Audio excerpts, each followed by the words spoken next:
বন্ধুরা, আজ আমি করব পেঁপে গাজরের পায়েস।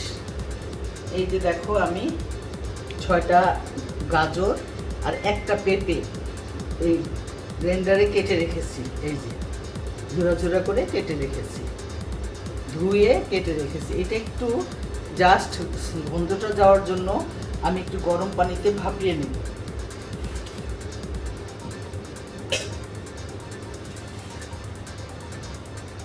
এটা এতই মজার হয়, আমাদের মা দাদিরা বানাতেন দুধ লাউ, ঠিক দুধ লাউয়ের মতোই লাগে, আর একটু মজাদার হয়। দুধ লাউটা যেমন আমরা লাউ দিয়ে করি, আর এটা আমি করি হলো পেঁপে আর গাজর দিয়ে। জাস্ট একটু বলক আসবে, তারপরে আমি এটাকে ঝাঁজ দিতে তুলে ফেলবো।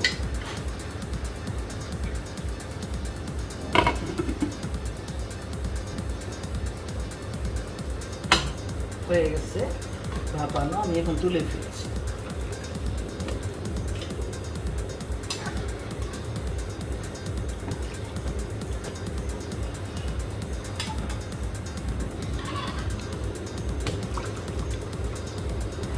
আমি এখন এই পেঁপে আর গাজরটাকে একটু ঘিয়ের মধ্যে ভেজে নিব। দিলাম এলাচ, দারচিনি, তেজপাতা দিয়ে দিলাম।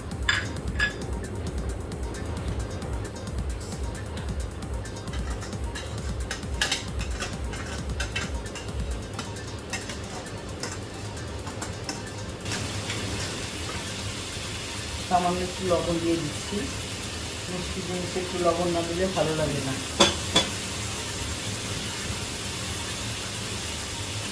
একটা কিশমিশ দিয়ে রেখেছিলাম, কিশমিশ দিয়ে দিচ্ছি।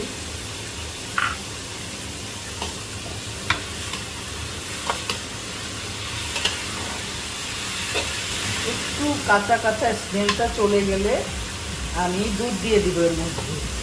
আমি 2 কেজি দুধ একটু ঘন করে রেখেছি, এলাচ, দারচিনি, তেজপাতা দিয়ে ওইটা আমি এখন এর মধ্যে ফেলে দিব।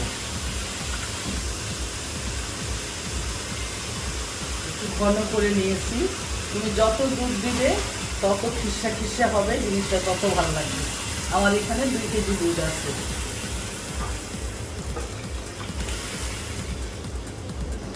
এটা একটু বলক আসলে আমি এর মধ্যে চিনি দিয়ে দেব।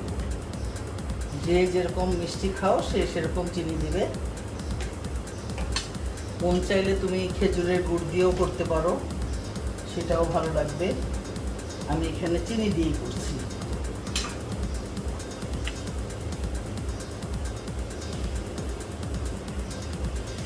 পাঞ্জা চামচে 4 চামচ চিনি দিয়ে দিলাম। মিষ্টি জিনিস তো মিষ্টি না হলে মজা লাগে না।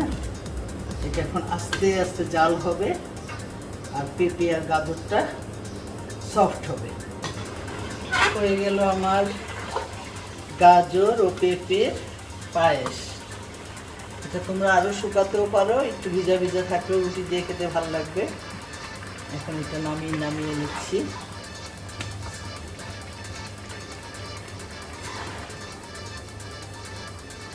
এটা ফ্রিজে রেখে দিলে ঠান্ডা হলে ভালো লাগবে। করে খেয়ে দেখো, বেশ ভালোই লাগে। দুধ লাউয়ের চেয়ে মজা লাগে এটা।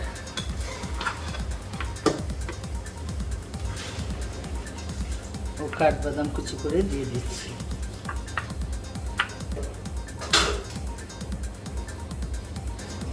ধন্যবাদ বন্ধুরা, এটা তুমি মিষ্টিমুখ করো, দেখো কেমন লাগে।